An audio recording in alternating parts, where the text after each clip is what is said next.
All right, testing. One, two, three. Hello? Hello? Why is it so low? Doesn't seem that right. Well, welcome to our somewhat regularly scheduled office hours. Let's see. Gonna set up some details. The cat is sleeping in my lap, and it's gonna be a bit of a handicap, but I think we can manage. Let's see.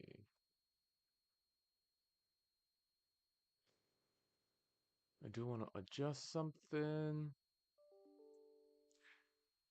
here. Now, I want to make it basically a question and answer type of session. I want to have these like pop up where you can come in, ask you questions in programming, I answer them, and we go from there. There's going to be a subject in mind, of course, as we normally go about it. I've currently have my whiteboard, okay, with some of the basic concepts that we went over in previous streams. Oh, it's so cute. Oh God. Hold on.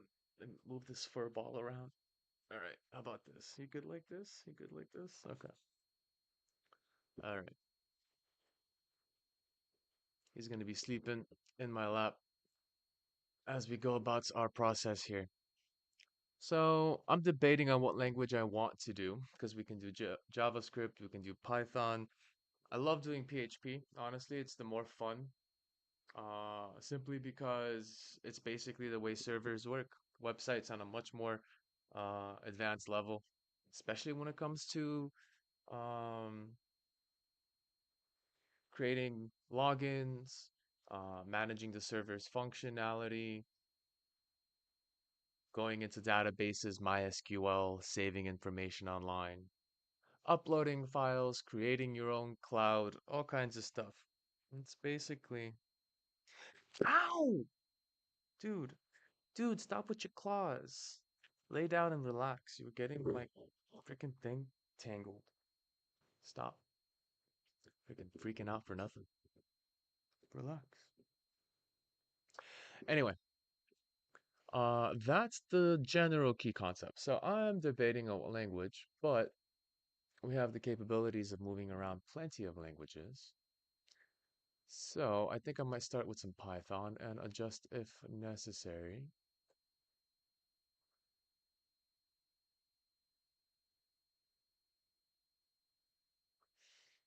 Mm, Just gonna set up. Okay, you can go if you would. Okay, you can go up there too. Yeah, that's it. You do that thing. You destroy that chair. You've already destroyed all of it and had to sew it back up together with old jeans I have. Got to learn a little bit of sewing. It's very useful. Okay. I did want to observe a little difference when it comes to JavaScript and Python. As far as GUIs, graphical user interfaces. What are you doing? Where you going? Say something. Nothing? All right. Do your thing. Yeah. What do you want? Make a decision. Your life is at stake. Make a decision. What do you want to do? Just sniff my pants? Okay, go ahead and sniff my pants.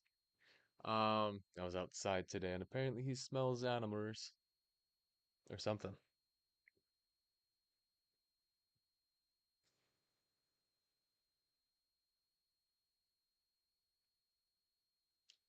Ow.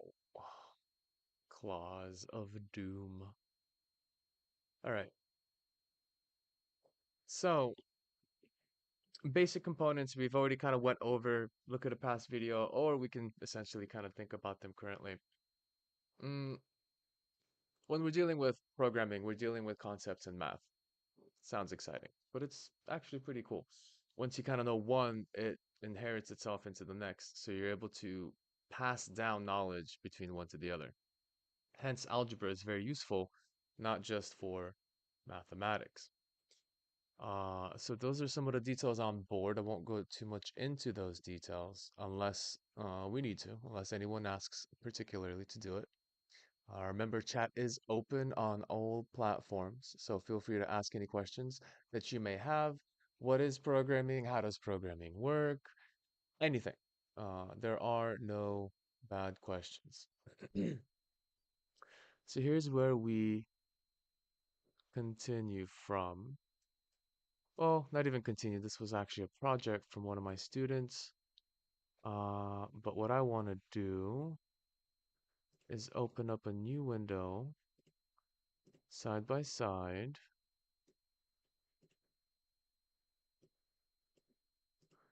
I mean, I guess we can kind of use this as a reference because this does have a minimum GUI involved. And then we'll go into GUI as far as Python. And let's do something. What was it? Hmm, I had a simple calculator somewhere. Let me see. There we go. Some examples. PyQt6. So there is a dependency to consider. The reason I like to use JavaScript for writing my educational classes in programming is because JavaScript basically has a built-in GUI. It's called a web page, right? If you know how to work with HTML, if you've seen HTML before, you kind of know there is a way you can create an interface. But when we get to something, let's do a browser. Let's do a Python browser. When it comes to trying to create, yeah, any GUI in Python, you have to import some libraries that provide you with the ability for a GUI. You're essentially looking at a simple thing. You're looking at a command line based interface. By default, Python, C++, Java, they just basically work off the command line. Do you know what a command line is? If you don't, here is what it looks like. And it basically can look like the matrix depending on, you know, what you're working with. Um, PS, no, processing. What was it? Processing? Trying to find some really long, whatever, case scenario. Um, Damn, I lost my train of thought. So everything is run, at least on Python, JavaScript, Java, not JavaScript, two different things. C, C++, C Sharp. By default, it runs through a command line. It does the processing in the back end, but it runs and manages itself through a command line. You run your compiled program, you're creating it here. But there's kind of no such thing as a command line when it comes to a browser. If you're doing a browser, it's already an interface. You can open up, let's say, Libre here. In fact, I have some browser open. You can open up a new tab, let's say, in Brave browser. I recommend it's super secure. And from there, I can directly find the file in my file manager, drag it over, and boom. There's our interface. Super simple, nothing chaotic, right? The idea, though, is you kind of have two layers of a program. You learn programming, variables, functions, details like that.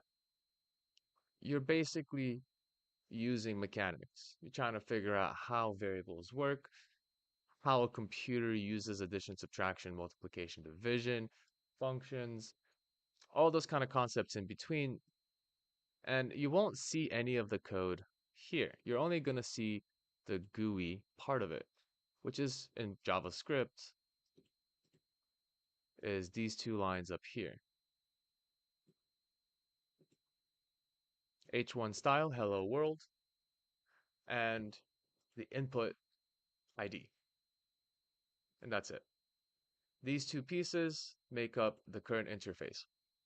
As simple as they are, they're powerful because in the factor of things, we're actually giving ourselves the ability to input information, to give a program details, and from there, make decisions based on text we enter. Okay. Variables we've seen before. We have different cases where a variable is created with default data, in this case, a string of characters with Chris. However, variables work in the adjustable way, where you can overwrite the previous data and now it's anonymous. So variables can be overwritten. Functions store pieces of code and they use themselves whenever we call the name, the callable name of the function. So this is the definition of the function. And if whenever we use button click in the future, we're creating that case scenario of activating that block of code. Here's the case right here.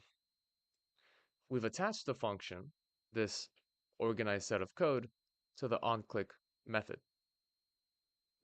In that case scenario, anytime we click this button called click me, here it is, we activate a block of code that exists.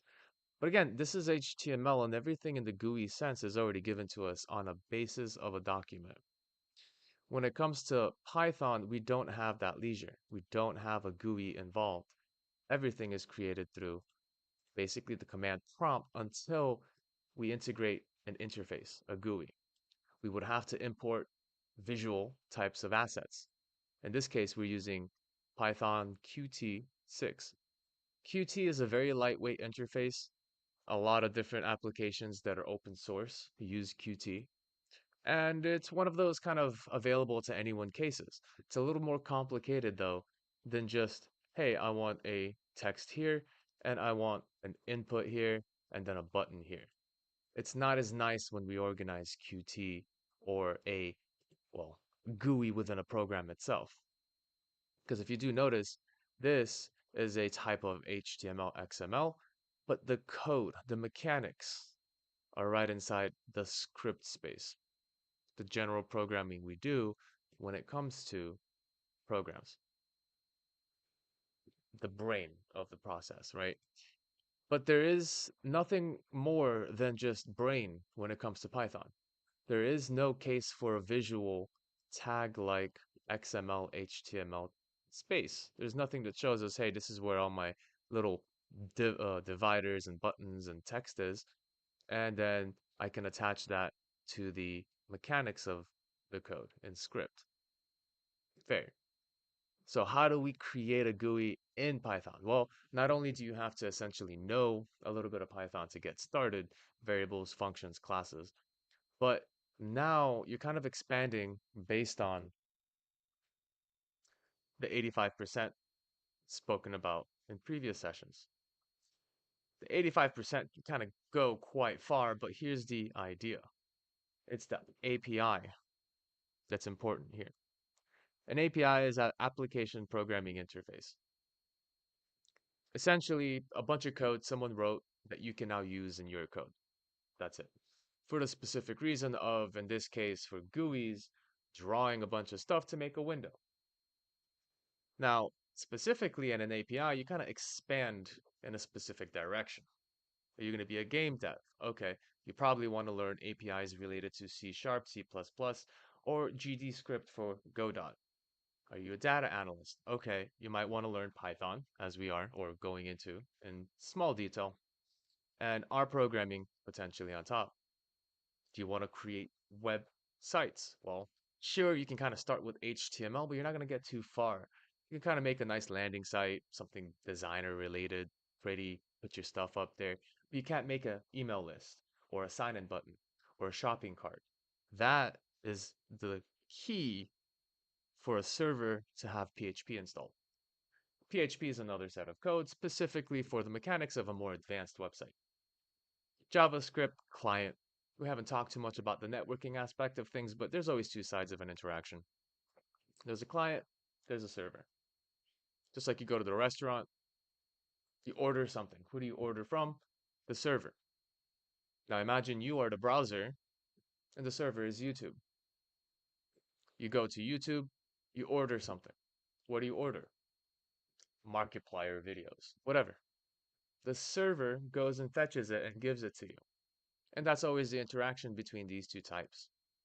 The server will host all the code necessary to provide you data, or Markiplier, or a restaurant burger, like a menu, for instance, a menu or an index, or some sort of visual, hey, click here for this, click here for that.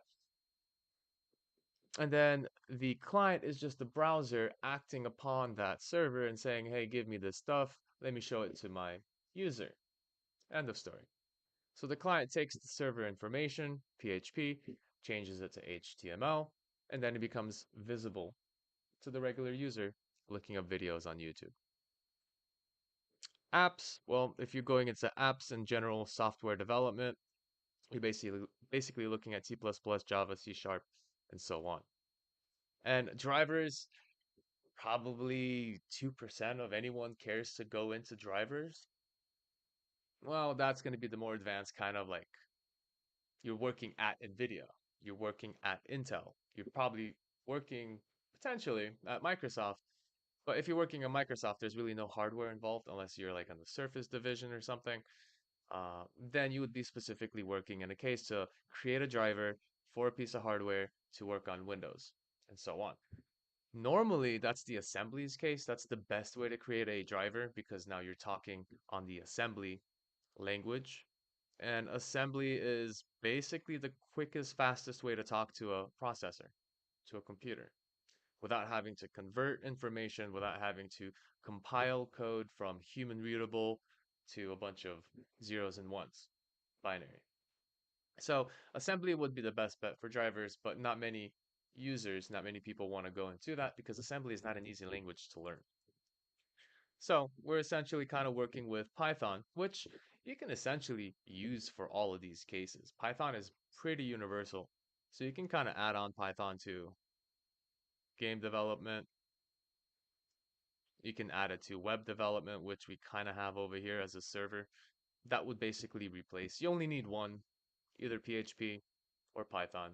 You don't really need two server languages. You could, but you'd be kind of either wasting space or just making it more confusing for a consistent environment, a work environment. Depends on the flow. And you can create apps in Python too. It's a bit more obfuscated as a binary. It's basically running underneath a Python runtime environment. So we'll see kind of how that works as well when we open up some of the Python EXEs.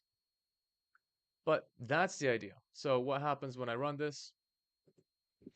I run this Python Qt. I think I might have to reinstall some stuff. No, okay, there we go. We have a nice little browser. I do gotta allow it. And there we go. We're on Google. It's a very custom browser, super custom browser. I mean, it's basically a browser. Like that's it. This is your own browser on your own computer, all ran through Python. The code is pretty intensive, but then again, if we look at the total, about 257 lines to create a web browser in Python. Is that all of the code? Probably not. In fact, definitely not. We are using a lot of Qt-based interactions here. For instance, let's take a look at some of the code. First, we're creating a small dialog, which is what a window is represented. We're creating a button variable, just like we normally do, but in this case, we're not using integer strings. We're using this variable to hold a class type variable, an object that's created directly from the Q or the PyQt6. So all of these things are based on your understanding of the Qt library and framework. So we create a button box, starting OK. We have a stop button, interesting. We have a self, okay, so here we're creating self as in the dialog box itself. It's kind of like storing its own variable in itself. Create a button box. with that QBT button. Okay. If we accept, we connect self-accept button, rejected, self.reject. So these are just trues and falses that are attached to that button. All right, fine. A little bit obfuscated. There's more details in the API, but we're running through kind of a line by line speed run. Then you've got the layout of those boxes. So we're basically looking at this space up here, the boxes involved. Potentially we're looking also below. Moose Ache, that's the name of this one. All right, this is the Moose Ache browser, but I can easily change that to Scholar. Yeah, all right, Scholar browser. Now I would have to close it down, rerun it, and there we go. Oh, not yet. Hold on. Did I Scholar browser? Let me see. Q label. Maybe that's just the label of the icon. So I gotta look for another situation here. Copyright 2015 Moosake. I like the name of it though, to be honest. So if I look around, set application name, there it is. Set organization name, set organization domain. I can do a quick replace. As a programmer, control find and replace is one of your best kind of friends. Changing variable names, changing details in between. Always a good way to consider, hey, how do I mass change so I don't have to hunt for everything everywhere? So I'm going to say super scholar, or let's call it scholar browser, replace. But then the organization domain would be scholar XYZ super scholar. Just customizing the browser to my own feel. Now, everything should be updated and saved. Rerunning it. Scholar browser. There it is. I can change the icon as well if I need to, but that's beyond the point. So these are application standards, a way we can set application, organization name, and domain. It just adjusts some of the labeling on an application window. And Q application is your main. So main window, there it is. The dialog is when the smaller browsers pop, smaller icons. Let me see like this right here. There we go. This is would be a dialog detail. So about dialog basically just brings up one of these little guys here. Scholar browser homepage, Python GUIs dot, there it is. Oh, let's do another case. I want to change that. Dot .xyz. And now completely modifying this to be my own browser.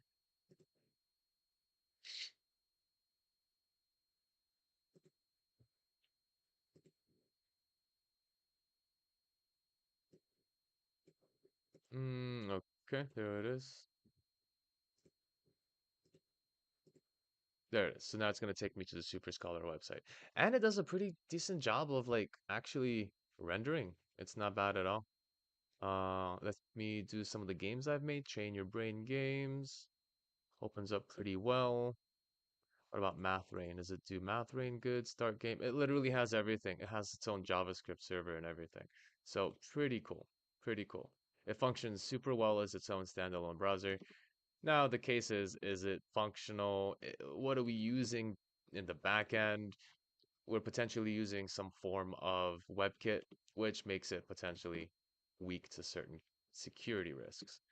Nothing that we can't overcome with internal programming. So it does well. This is our custom browser. And we do really have to consider that even though it's a custom browser, we're using one of the imports to basically build the whole thing, the web engine view. It's a built-in application that's within code. End of story. So you import this and then you can attach it to a window and then you have your own web engine. Does that mean you've created the web browser yourself? No. You're using a resource from an API from the PyQt6. So this was actually pretty convenient for us. Most case scenarios, you're not going to have a GUI provide that ability for a browser. So you kind of have to create it from scratch, the connections, the socket connections, all the networking and stuff. What's going on? Hey, at Football Life. What's up? Welcome in. Welcome in. Ayat, Ayat, if I pronounce it wrong, you know, hold me accountable. But welcome in, welcome in. So in the end result, we are really looking at how does a GUI change? That's kind of why I don't like to go into Python too quickly with students, right? As a general, I always like to go into JavaScript because we're already building a GUI. It's through the HTML, XML type document. So we create a specific set of tags, they pop up, it looks like this. There it is. This is actually Brave, it's not a custom browser, right? This is just the Brave browser. But we're loading up this page using Brave, and we're building that interface directly. That's why I like to start with JavaScript because there's no overhead on, hey, we got to create a bunch of other stuff. I got to basically go into detail about what an import is, how to import libraries. And then not only that, you're basically looking at going all the way to Qt, PyQt6 docs, and boom. Now you got to read pages and pages of how to use it, right? I can't say I know every single detail about it, but look at that. They also have a PyQt for C++. So again, this is not just a Python specific thing, or it's basically Qt. Qt is the interface factor. And I don't know if this is the original. Yeah, there it goes. doc.qt.io. So if we take a look at more about Qt, videos, tooling, deployment, learning, building from source, Qt application. So it is Python centered here. It can be used in C++ as well. Hmm. PySide, PySide 6 Qt Core. Yeah, so they're basically really going over the Python documentation here. I wonder if they provide CX PyInstaller, Py2xe. PyInstaller is great. For any time you create an application, PyInstaller can convert that code into its own executable. So you can have like your own application after you create it in Python. Very similar to what one would consider a standalone exe. And of course, if you have any questions, please do, send them out for me. Command line options, cross compile for, wheels for Android. You can do Qt on Android as well. All right. PyInstaller, CX freeze. How about Qt for C++?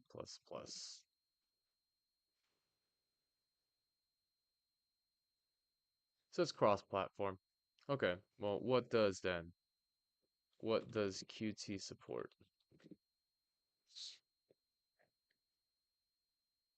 C++, Python, and PHP. Interesting. I didn't expect that one. A server-based application. So you can create server-based GUIs, but normally you don't use a GUI for a server. You let that stuff kind of work in the background. But that's interesting to know. JSON parsing, XML, etc., etc. So I kind of like the fact that you can basically create your own browser. Let's kind of examine the code in Python here. So first you get a Q application container. This is where we would hold the whole application. The Q dialog is going to be specific to the little extra window that pops up when you go to About Me, ask for help, and so forth. It's basically a window inside of a window. That's a reference to a dialog box. File dialog, I'm assuming here I can open a specific file, which is interesting because then I can actually go here, open up the custom page in a custom browser and really go ham on it. Yeah, there we go. So now I have my page opened up, my custom browser opening up my custom page. That's exciting. Uh, Q label, Q line edit. These are just basically textual interfaces, labels, giving labels to, let's say, the back button, forward button, reload, and so forth. Line edit. providing the ability to put in a line of text. Q main window, a kind of way to create the first standalone window that pops up. That's it. It's just a method that Qt browser or Qt PyQt will use to say, hey, this is the beginning point. From there, everything is kind of like a sub dialog or sub window. VBox layout is how we would really consider this to be the layout of where our buttons are and the separation. Basically, if you really take a look at this in a screenshot form, oh boy, hold up, I'm retarded. So in this case, we'll take the VBox. I really didn't even share any of this. None of y'all said nothing. So welcome into a fresh new case.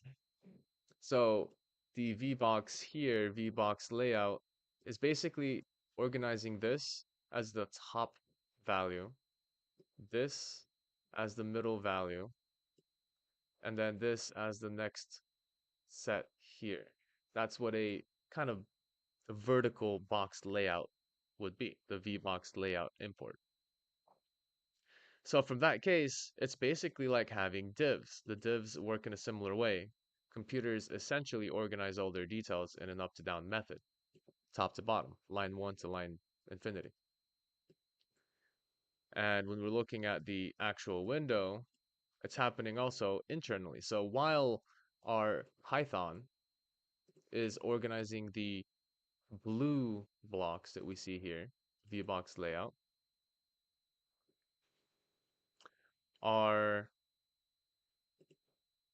red color would be organizing the HTML sections. So this is the div h1, and then this is the input and button.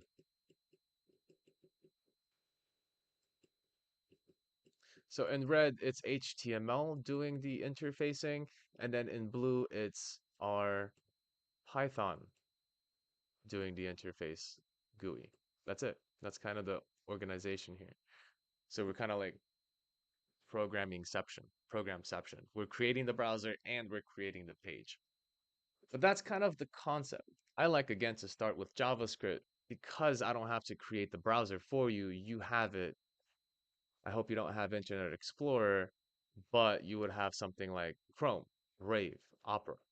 All of those can be your starting point. It's already created, and all you got to do is learn programming through the logic of JavaScript. And that's really the goal for most of my class sessions with students.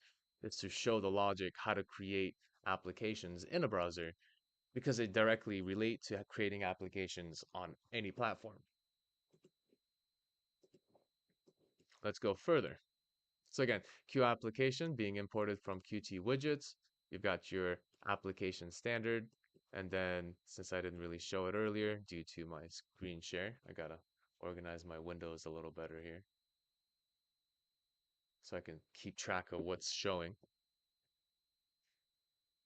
So the Q dialog, this little extra import, is coming from the fact that we're opening up tiny little dialogs. That's it. This is the Q dialog.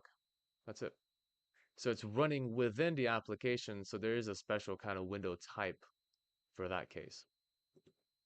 The file dialog, again, is basically being able to go to file and opening a file or saving a page or printing it. These are just basic commands on the web. So opening file opens this up. We can open up a custom HTML, etc., etc. But this is the function or the import that allows us to do this. Toolbar, typical toolbar, file help. Status bar, bottom telling us the details of the current page, for instance, when it's loading. Line edit, again, provides us with the editing of this line so we can go to different pages like google.com and so on and so forth. Labels, basically button labels, just like we have a button in JavaScript that has a quote unquote label right here. It's just between the button tags. We got to give it a name. Well, this is the same thing with all of these buttons. They have their own labels as well. So if we kind of condense all the code, This is what a whole browser is made as. Two classes and one activator. So in Python, you have this main case, meaning, hey, is the name of the first current file, is that the main starting point for my program? If it is, run this in this order. First, create a variable, throw in a QApplication type. If you have any system arguments, you put them in there. This is when you do command prompts and you put in extra like dash R, dash P, all that kind of stuff. If you played with commands, that's pretty direct. Uh, then we set up a couple of details within the app object. Because again, if you're not used to classes yet, a class is like it says here, it's a blueprint. It's a blueprint of an existing or potentially will exist type of object. So you need a blueprint for a house to kind of figure out where the kitchen is, where the living room is, where all the details are, and then you can use that blueprint to create that object, which is the house. So a blueprint in programming is basically a class. You have a class that gives you some details. It initiates itself as a super, inheriting previous details from the Q main window input. You have a self browser. There's our Q web view. This is where we're activating the browser. Here's our default browser location. It's going to go to google.com as soon as it runs. If the URL is changed, then you update the URL bar. When the load is finished, update the title of that browser window. Set central widget, self browser, self status, just basically tells the browser, are you loading? What's the case? Are you connecting? It's always that bottom part of the browser no one really pays attention to, but it tells you if like we're going to youtube.com. Let's see if we can watch a video on this sucker too. It should have a little status update in the bottom left, but I don't see it too much. But okay, looks like we're going. No, I don't want this.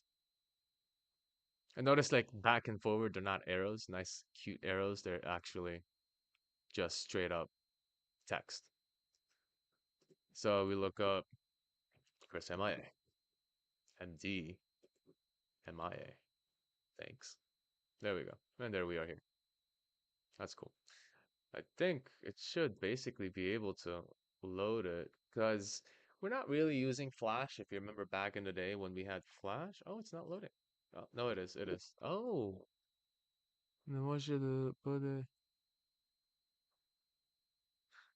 It's not, they're not letting me? They're not letting me play the video from the browser? Oh, but they let me play the ad. We haven't said Oh, Apple and upgrade in the same sentence very. So why did the other one not work? Very weird. So it is working, kinda. Very interesting. So there's YouTube and a custom browser. Set status bar. I still didn't see where that status bar popped up, but normally it's in the bottom side here. But I didn't see it, so. Toolbar navigation. That's potentially just this particular toolbar where we have the stop, back, forward, reload, home, all the extra details. But this is how we create an interface. We call the specific tool related to what we want. We save it into a variable, and then we access the methods inside. Set icon size, then QSize is its own personal type of sizing function. Add to toolbar, navtb, and then that's it. It kind of adjusts everything automatically. In HTML, at least we're able to kind of like move this and then put it on top. And what that would do is just flip these around manually. So one case or another, I almost feel like even HTML has a bit more of a benefit because you can organize your visual adjustments based on how you organize them in code. You can do it here too, and it's basically in the order that you add stuff in. So actually status might be above. Status might be somewhere above. But I don't see any oh, well, okay, it's loading up that bar. I'd have to go into the documentation of the status bar to figure it out. Nothing crazy. So we create a shortcut for a F5 refresh. Self shortcut open, key shortcut, Q key sequence, F5. I can change it to F4, I can change it to space, enter, to troll, whatever, doesn't matter.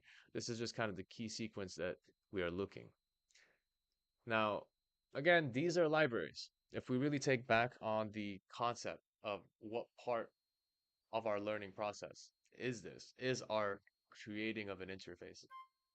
It's way over here in the library case scenario. We can actually add GUIs to the list now.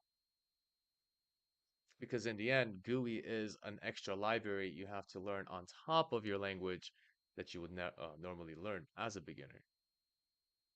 On the left, we have your beginning 15%. Everyone starts here. Whatever language you decide to do, you're starting at this point. And it does link to mathematics. So that's why when I have my office hours, I like to go also over specific types of programming that relates to how does math relate to programming. Don't have to be a mathematician. You don't have to be a god in math to do programming. It does help. It optimizes the way you do your code, makes it cleaner, it makes it run better. It's not going to crash on you as often. But in the end, there's no need for a programmer to be a mathematician. Personally, when I do any Python-based programming, I like to create tools out of them. When I create the tools, I take, let's say, a client that needed to split 50,000 products in one spreadsheet down into like 200 or 2,000, something like 2,000 products per single spreadsheet. Now I can go in, open up the 50,000 products, wait for it to load, and literally try and copy and paste every 2000. But as a human being, not only am I using a lot of my computer processing, that's going to take a long time. So what I do, created a program in Python. I imported that 50,000 file, made a loop that went 2000, and every 2000 it just saved a new file and kept looping through the rest of the 50,000. So you don't need to think about, I'm never going to be a programmer, I'm never going to need programming because my profession is Medicare, or my profession is finances, or whatever. Everyone can benefit from knowing programming because even in the basic format, you can use that to speed up something that would take you a week doing by hand into like 10 minutes after maybe an hour of coding. So give or take 2 hours, giving yourself some time for debugging. So something that would take you normally a week can now be condensed into 2 hours with the process of coding that thing for you. So that's really the beauty of programming. I don't like it when somebody's like, "Ah, I don't like programming," or "My profession is healthcare," or whatever. Even if you're like working at a retail, it doesn't matter. If you know programming, you can still benefit your own life. You can create your own formulas, your own programs. Heck, nowadays you can work with your own AI. What have I done with AI in Python? I've created my own interface. Let me see, was it Olama? The Face Llama Qt. So I created my own little interface for my AI. Backup, main, let me see, which one was it? Main window? Yeah, I think it was main window. So I have a Olama server, which is where my AI is being hosted. I can access it directly. Like I can say, hey, Olama, run one of my Mistral models. Then I can talk to it. Hey, AI, how are you? I'm just a computer program, so I don't have feelings or physical experiences. Your typical AI response, right? Let's say most of the time, what do I use AI for as a teacher? Creating not applications, creating problems for a student to solve. So, give some word problem examples for Algebra 2, graphing based. Graph the function this. To graph the function, follow these steps. It can give me the steps too. That's fine, I guess. I don't need the steps. And I can do everything I need as far as like creating. This is kind of where AI is a great tool, but if you don't use it in the right way, it's a great crutch. So as a teacher, I'm not going to go in and follow this steps. I don't care about these steps. I can probably provide these steps better. So my case is even doing it a little further. Give me some graphing-based problems without solution steps. Give me about 20 problems. There we go. Now it's literally generating me problems I can test my students on. And it goes off with pretty interesting stuff. It's got absolutes. It's got quadratics, more quadratics, even the fourth power, fifth power, cool, challenging, right?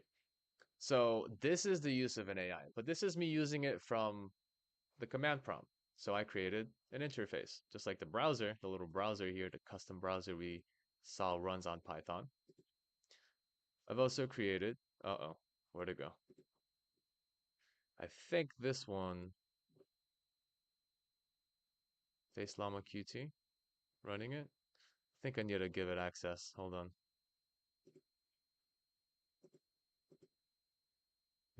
TS4, Darfall. Sometimes your code can be obfuscated or blocked by antivirus. Oh, there we go. There it is. Treat as a web browser. Oh, wait a minute. Why are we installing? I guess, yeah, if it's not there, it's gonna install it. What are we installing? Hold on. I think Mistral, right? Do I not have Mistral? Oh, no, these are probably some supporting documents or supporting files for the AI to run. Okay, so it's automatically going to install some dependencies for the model. But in the end, if I go back to my terminal, I can tell it by. I can go Olama list all my AI versions on here. I've got Code Llama, Lava, which is a image to text translator, DeepSeek. I actually created a little converter so it can analyze images for me. And it does okay. Like it's a little Python script that you send the AI an image and then it says what's possibly in the image. I mean it's a 13B model, so it's pretty big. It's an 8 GB space, but it was weird. I tried to get it to analyze some comics, which was pretty interesting. I got a DeepSeek model and the Mistral. Which begs, okay, there we go. So there's the interface for the AI that I've created with Python, right? So, hello AI, how are you?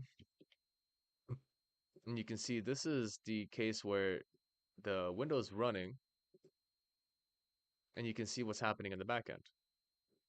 Hello, I'm just a computer program, so I don't have feelings. How can I help you today? Da, da, da, da. Share a file with me. Oh, I did not share a file with you, actually. It just kind of makes everything a bit more enjoyable and usable. And for the case scenario, you can find it on Super Scholar. There is a version that's probably a little bit older than this, but I have to update the file up there.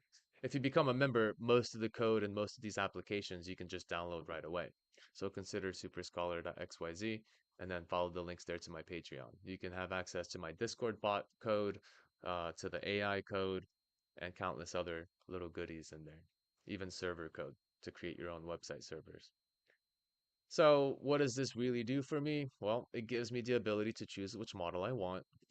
I can also analyze some things. I think I can't do the URL. I did have it set up to look up videos, YouTube videos. Let me see if it still works. I think I have to reset up the fabric.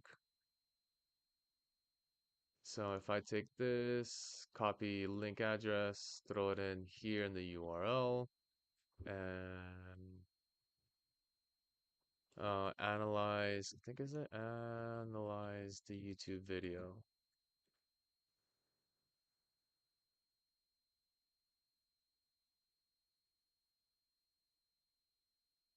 if you can.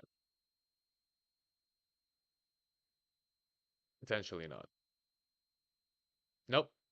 It's not running. I have to reinstall all the extra details behind it. There's like an extra attachment to AI that I need to reinstall because I had some issues with the computer. Thanks to a Twitch individual that decided to abuse my trust and sent me a link that was malicious. And he thought he was gonna hack my computer, but all I did was close it down and reinstall and clean up some stuff, and then go back from scratch. Not really that much scratch, but obviously I gotta adjust some stuff. So this is how you can take the power of programming and expand upon it, creating your own applications, uh, especially with AI. Short answer, mode. You can analyze files. I think I have that one set. I think I can analyze a CSV file. Let me see. I think I should have one somewhere.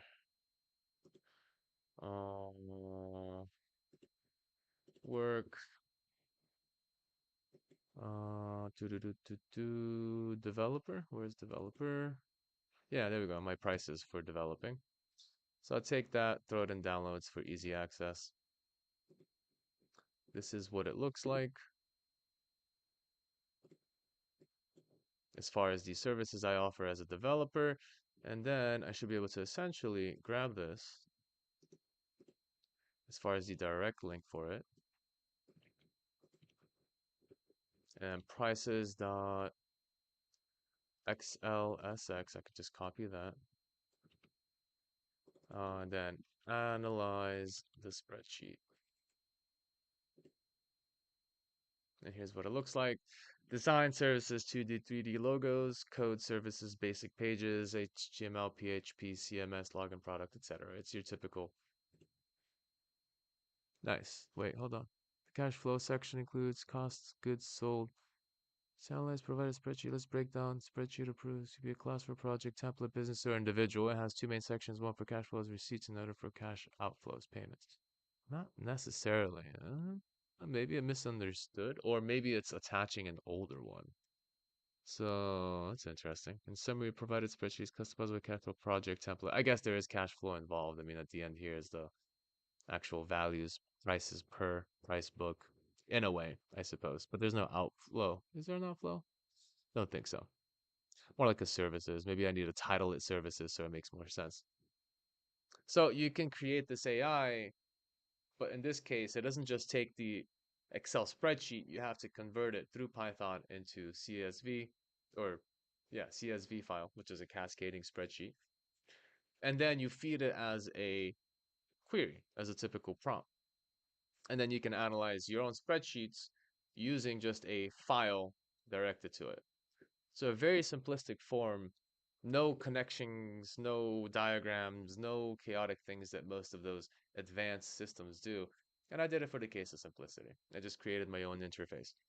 Again, if you decide to and you like this kind of stuff, if it's interesting for you, we can go to patreon.com/super scholar Chris MIA, or you can go to superscholar.xyz. That'll link you similar location. And I have a little code shop. Anything that I can do for you here, but also uh, down here in the code, looking development, algorithm for Python when you're analyzing markets, portfolio optimization, server development bot. So you can basically create a Discord bot with just this code and continuing on top of it. Simple calculator JavaScript for you to understand how it works. But yeah, there is a price point, but basically you join, you get this stuff. Um, you just have to join for free and then you get access to that kind of stuff. That's it.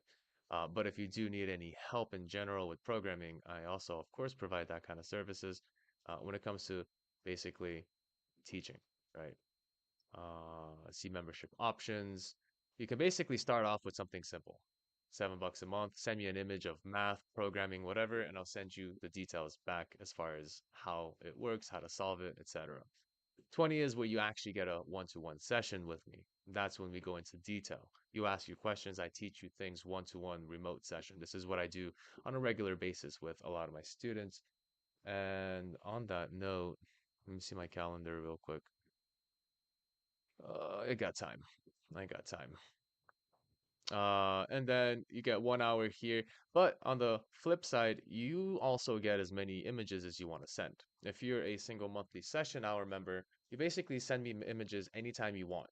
Hey, I have a problem with this. Send it as an image. I show you the image of how to fix it. And on top of that, you can request help. Like, hey, can you show me a video of how you solve this? I will happily record myself doing the video, probably 5, 10 minutes, and send it back to you. Like, this is kind of unlimited help in a general sense, but the 20 hours or $20 is basically going to the one-to-one interaction we're going to do on our learning session.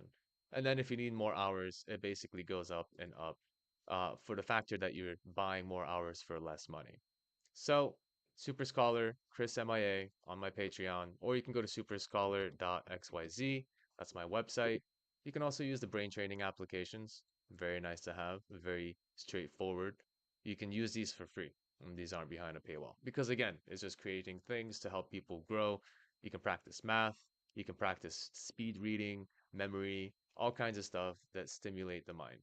I'm a big case. I mean, you're going to a website called Super Scholar. I'm not here to benefit financially from every single thing I do. What I do is I try to give everyone the tools that they can self develop with. That's the end goal of mine. If you need further help, you know where to go to. And if you need help, I'll be there to help on the case of remote tutoring, right? But on the other case scenarios, if you just want to kind of expand yourself, there's plenty of resources that I provide on superscholar.xyz. And if you want to go to the Get Tutoring case, well, that's where it takes you to my Patreon. And the memberships are the best ways to basically get tutoring. So let it be known, those are my services. I'm not going to be doing ads online. I'm not going to be putting ads in my content. This is the way I survive. I teach, that's it. But I'm not gonna basically put everything behind a paywall. And also, I was making a thumbnail on the big beautiful bill. That's where that poop icon comes from, right here. The good big beautiful bill or whatever the hell. There's the poop icon right down here. So that's exciting. And I do teach design too. Nothing crazy. I'm not a super crazy designer, but I can help you use applications to help you design. And in one of the previous videos, you know, I helped a little bit on the AI design process as well. So that's old analysis on the market. Don't need those. I don't need this browser. All right, let's keep going. And questions are still welcome. No one's really saying much, so I'm assuming everything's pretty chill. I see people coming in, coming out, coming in. Say hello. What's up? How's it going? Welcome in. Uh, feel free to communicate. Chat is going to be visible and, you know, say what's up. All places too. Twitch, Kick, and YouTube will be visible in the chat right above me. Right over there. Right over there. Over there. Somewhere over there. Anyway, so how do we continue on with our interface? So right now I'm looking at face. Okay, let's look at Face Llama, right? How I created this from that Qt. Well, first foremost, I created some custom modules. Olama Pi is this little API space. No, actually, where is it? Modules here. Okay, there it is. Olama Pi, which is some extra details. Uh, Basically, it's smaller functions to help me provide this list, and it's expandable. So as I increase the program in itself, it's going to have more Olama Pi modules. But basically, this is the retrieving of all the models using the Olama list that I showed you earlier here. But I parsed that information through Python and I put it in a little menu. And now I can choose which one of the models I want to use based on that Olama Pi. That's it. Oh, my legs, they're becoming numb. There we go. I think I might take a quick moment later, make some coffee and take a quick break. But I'll be doing that in a little bit. That's a Olama. Okay, hold on. Let me open up some of this AI tools. Ah, there's my Fabric. This is where I can analyze YouTube videos. So Fabric is what I used to do this, but I need to install it again and set it up. So Fabric's not currently working on my computer or on my command prompt. So that's why I crashed my interface when I did it. But this is a good way to kind of like organize yourself, right? Being able to take in information, uh, open up certain parsings for commands. This is just a command prompt. Run command, the command provided here. the YT. Oh, did I use a YT thing, didn't I?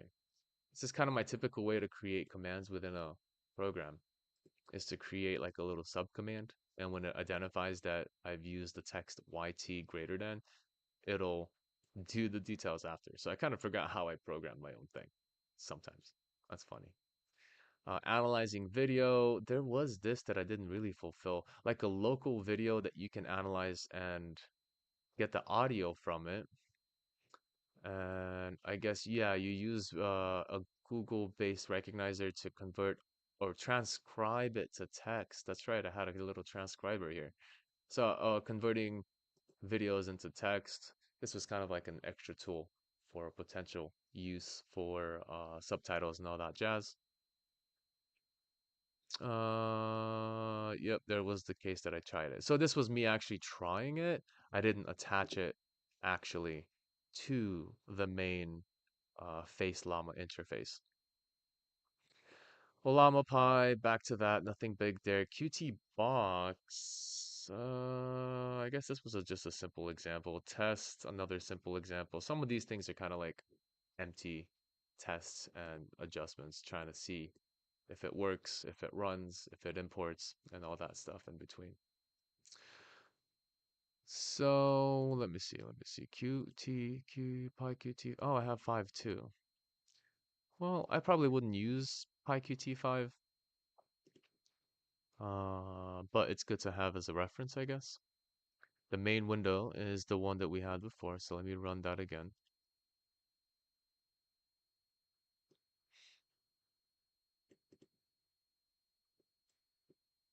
Now, the interesting thing is, in the case of compiling it, let's actually look at the compiled version, right? The distribution of this, there it is, the FaceLlama exe.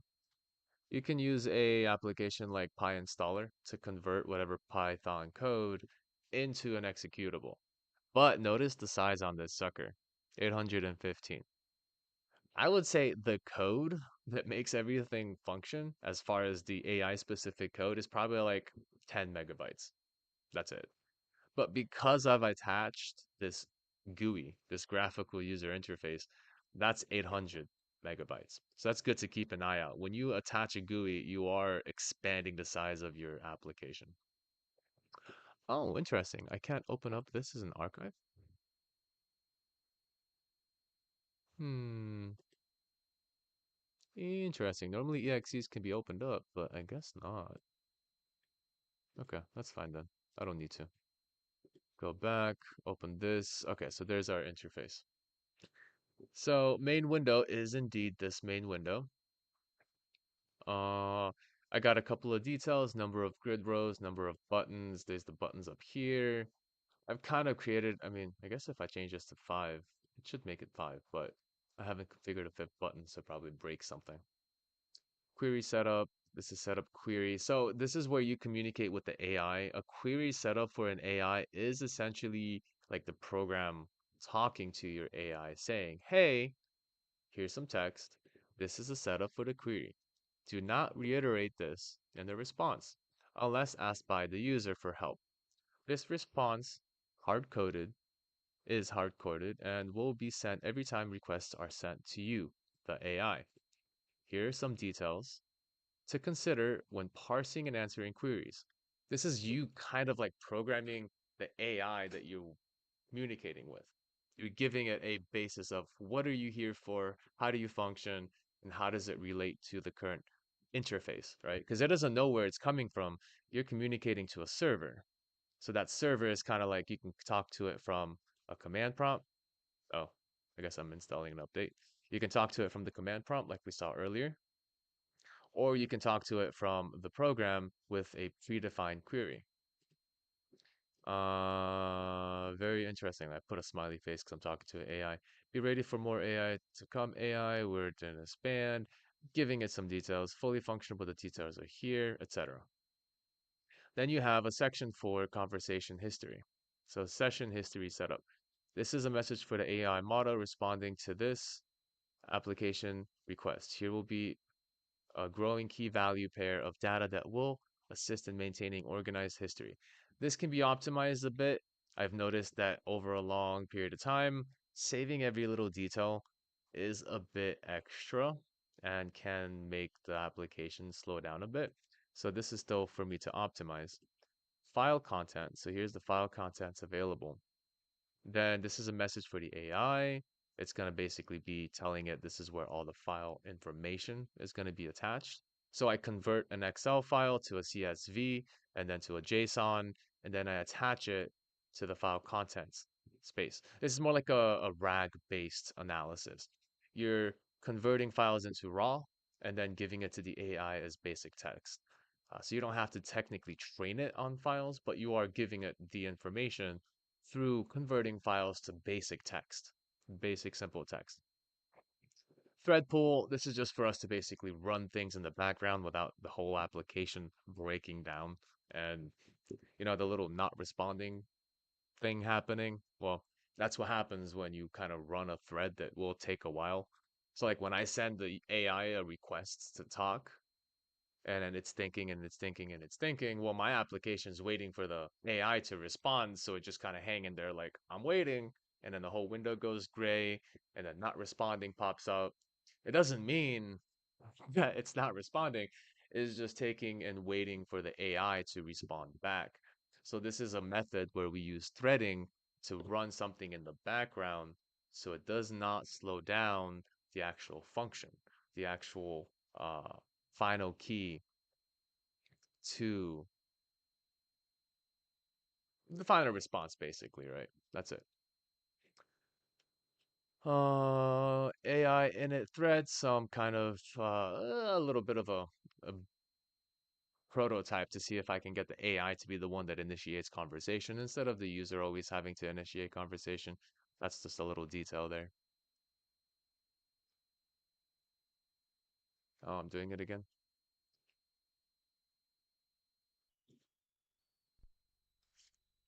Oh, there it is. Did it again. No one's mentioning it. I'm talking about one thing, but I totally forgot to switch the window. Well, there it is. So now we're in the AI module here. So looking at the details here then, again, all of the variables that create the main window.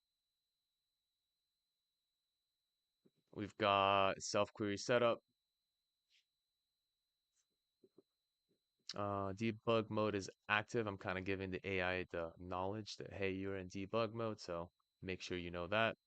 The icons, the window icon itself, the window size. So you kind of customize all the universal, graphical interface pieces. But again, there's a setup query I was talking about. There's the session, and there's the file history setup. So that's what the main window carries. Then you have a setup UI where you start the process of creating that UI. Setup group, query, and so on and so forth.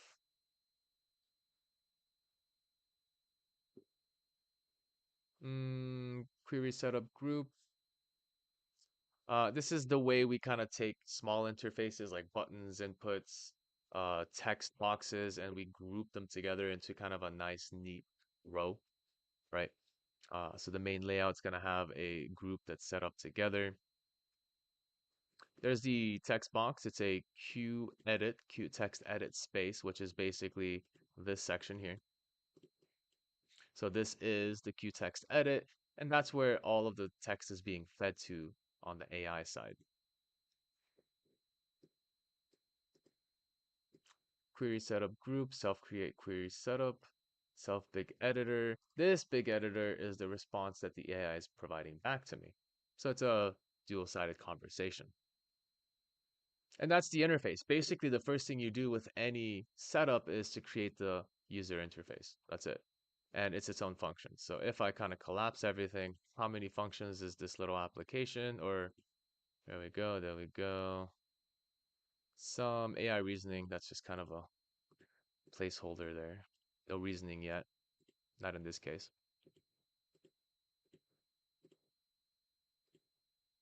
Key press event, start session, save session, file menu, etc. Accept, reject, analyze CSV. There's where I take a file, a CSV file from this case scenario.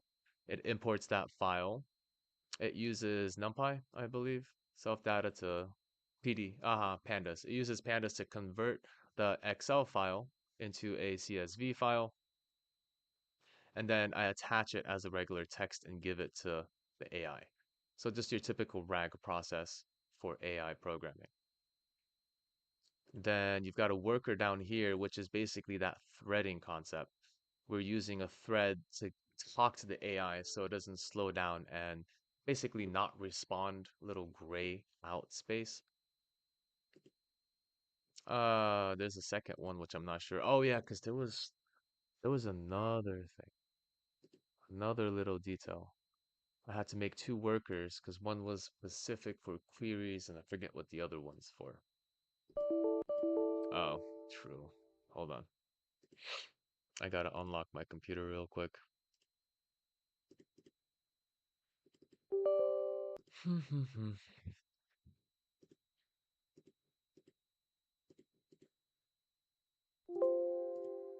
There we go. This is just for security measures.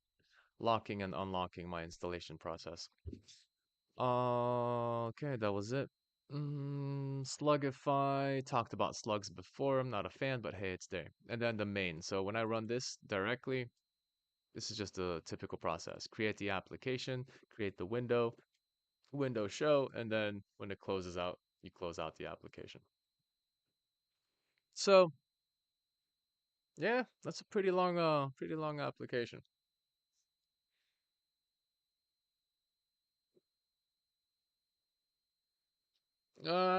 Thanks, but no thanks. Yeah, I appreciate it though. Integral Poro. Appreciate the offer. You're not the only one that constantly offers to do something uh with viewership or whatever, but most of the time it's just bots and stuff that feed the viewership, so it's not even real viewers. But I appreciate the offer, as always. So set up the UI, and the initiation is here. So this is how really the whole thing starts working, right? Good to really observe. You set up the UI, in this case apply a dark theme, and then you start the session which creates that detail. You can, of course, set the window title as well. So that's a key idea there. But this is kind of the step by step, and everything else is connected in functions underneath, back and forth, creating groups, creating AI query. There's your dark theme, command worker, parsing command worker, AI reasoning, change model. And of course, all of these have actual code inside. These are all just collapsed for the simplicity of kind of looking from the outside and seeing what it's made up of. So this is the ultimate factor when you're doing programming. What can you use it for? Sure, this is probably extreme. This is kind of a hobby of mine, and I'm probably gonna go back and do more programming on it. But this is where GUIs tend to really start shining. You can take code, you had an application, because technically this wasn't initially. Well, I guess, did I have anything before that? Let me see. Invoke server. This was something else I wanted to do. Key press. This was me testing key presses and listeners. Backup GUI main dialog. This is probably one of the older GUIs. AI local. Okay, this was kind of like the initial factor. This was me trying to use a local Tiny Llama 1B through the code. Use transformers, auto model, and then you give it some details. Oh, wait a minute. There's another thing. There was what was the music making one? Where's that music one I had? There was one that creates music using the AI, but I probably don't have it installed. At least not the AI version of it. Where is it? Hold on, let me search. In fact, isn't it? Hold on. Hold on. Audiocraft. Yeah. It's right here. That's actually totally different. It's in a totally different directory. Hold on. Stop the search. Stop the search. Too much searching. So in this case, I can open up this in my open code, my AI music space. Yes, I trust the author. Go to AudioCraft. And then this is the code to create music on your computer with AI using, in this case, a very simple one. It's decent. It's all right. Honestly, I've had better case scenarios online, but it's not fully developed yet. I haven't really messed with the details. So let's do a trap deep house. The mixture sometimes gets in the way. So trap deep house, 5 minute mix. Let's do a 3 minute mix maybe. That'll adjust things. And then that's the prompt given. The prompt gets given to the generate model and then gets saved as a WAV. What's the name? File name gentrack. Gentrack. There it is. So I kind of have to rename this real quick because it's going to overwrite the previous one. So I'm going to do gentrack 1. And then running this code, it's probably going to download some details.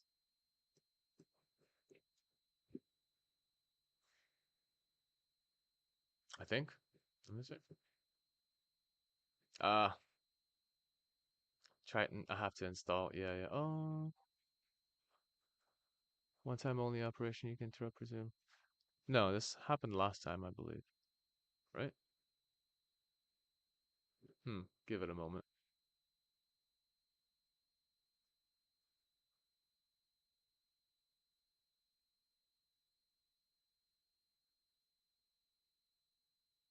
Yeah, I think it's working. It's just going through some processes.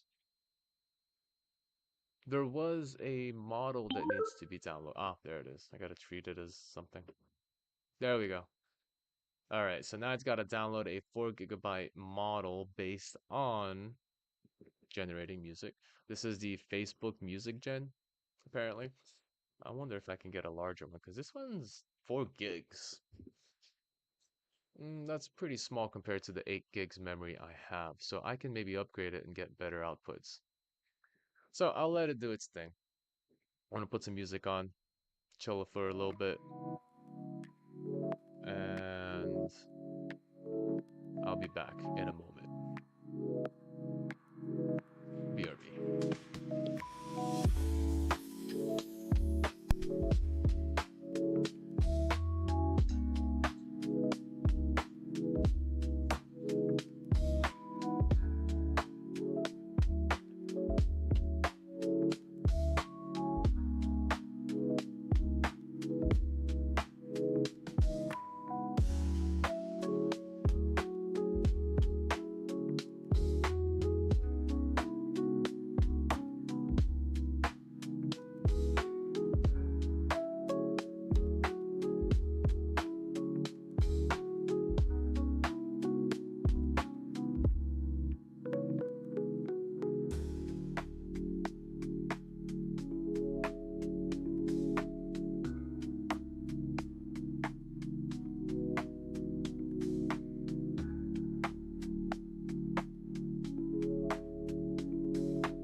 models downloaded. So again, these models are running locally, so you're not using the internet.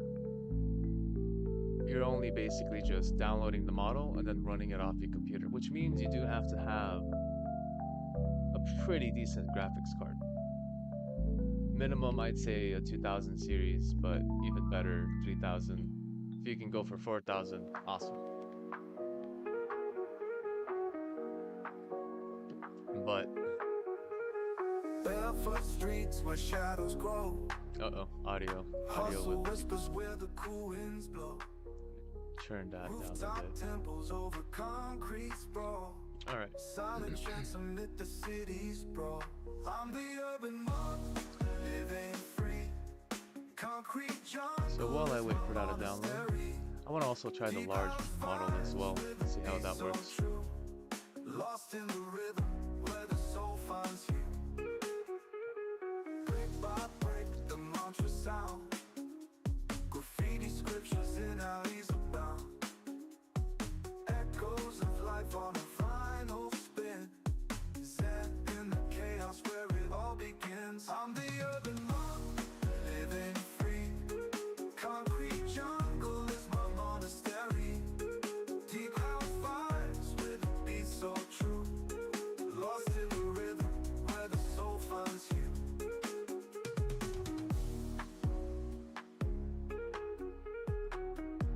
So we enter a bit of a chill session here. Brick by brick, the mantra sound. Graffiti scriptures in alleys abound. Echoes of life on a Oh, but then the music goes away. I was gonna do this and put this up, but the music goes bye-bye. Unfortunate. Yeah, let's go back. lost in the rhythm. I think I where the can soul finds you. open this up here, actually. Meditate where the trains collide. Beats are low, but the spirits rise. Yeah, there we go. Prayers in pockets with a low-key nod. So good to observe as we Seeking the groove take that where moment. there once was God. I'm the urban monk, living free. Concrete jungle is my monastery. Deep house vibes with a beat so true. Lost in the rhythm where the soul finds you. So it all starts at the 15%.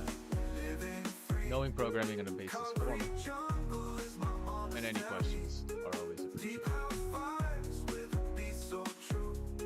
Lost in the rhythm where the soul finds you.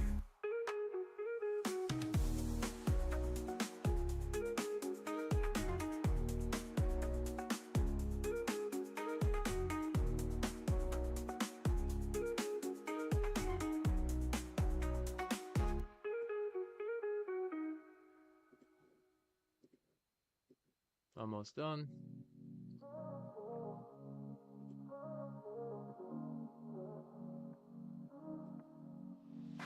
Barefoot streets where shadows grow. Hustle whispers where the cool winds blow. Rooftop temples over concrete snow. Alright, the model's downloaded. I'm the urban monk living free. Concrete jungle is my monastery. Deep house vibes with a beat so true. Lost in the rhythm where the soul finds you. Brick by brick, the mantra sound. Okay, almost. Save tensors, true. Gotta get those in there. So tensor is basically a way that we can communicate with the model with vector-based communication. Vectors, a vector, right? What's a vector? In physics, we know a vector as having two components. One, direction, so to the right, like gravity or a force. Like let's say we do a kameyame, we shoot a fireball or something, Dragon Ball Z style. That fireball is going to have a direction and it's going to have a magnitude. Those two components together create a vector. So direction and magnitude.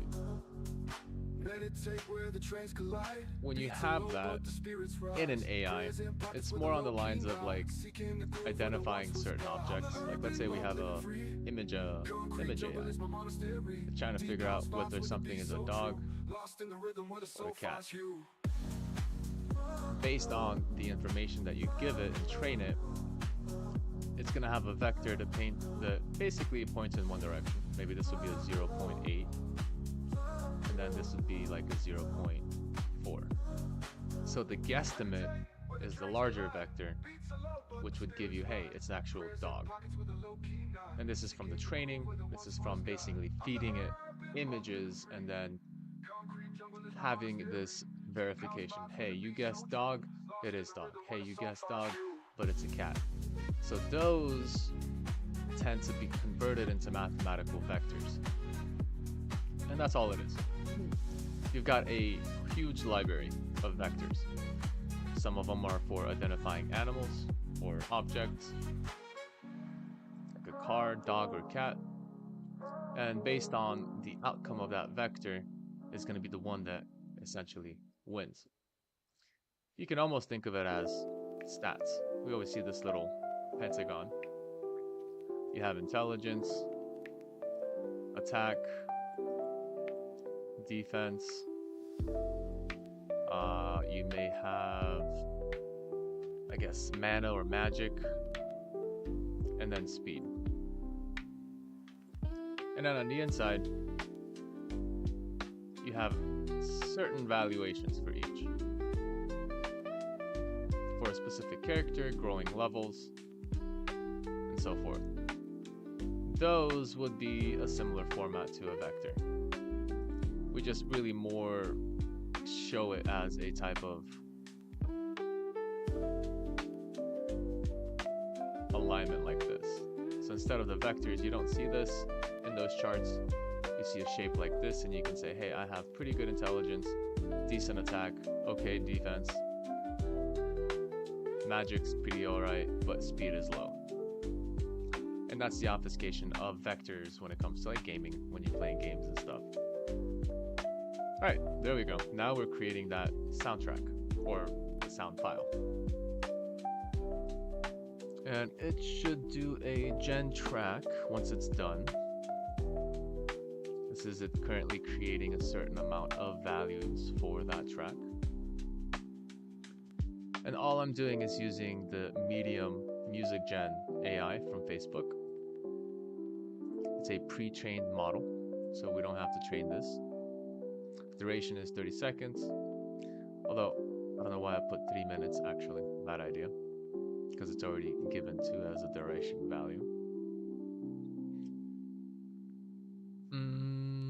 One left CPU audio write. I guess it's using the CPU to write the audio, which is alright, cool. Alright, let's see what it's going to generate. And this is again applying Python to just generate or to activate models, AI models. And you don't need crazy knowledge, right? You just need the libraries to make up this process. Interesting. Oh, there's my options. Melody, large. Ooh, okay.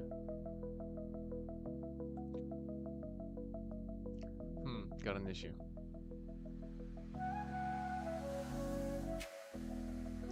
$29, writing the file.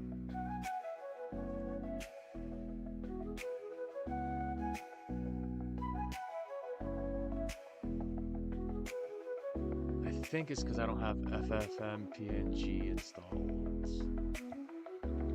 Yeah, that might be the issue here.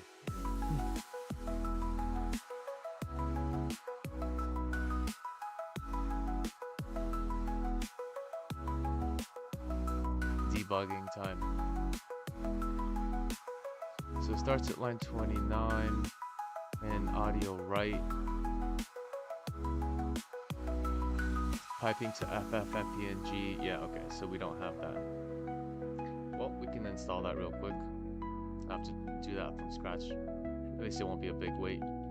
FFmpeg PEG is essentially the codec that lets us mess, basically. Mess with images, encoders, all kinds of bits like that.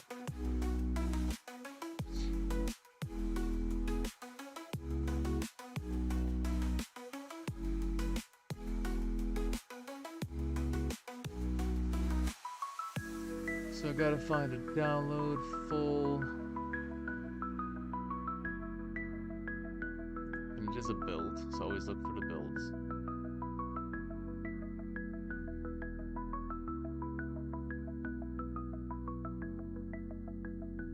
No, it's gonna be some time. Not too much. Anyway, I think I'll end it here. Unfortunately, not enough questions, but hey, we did some stuff. Hope you enjoyed it. Like, subscribe.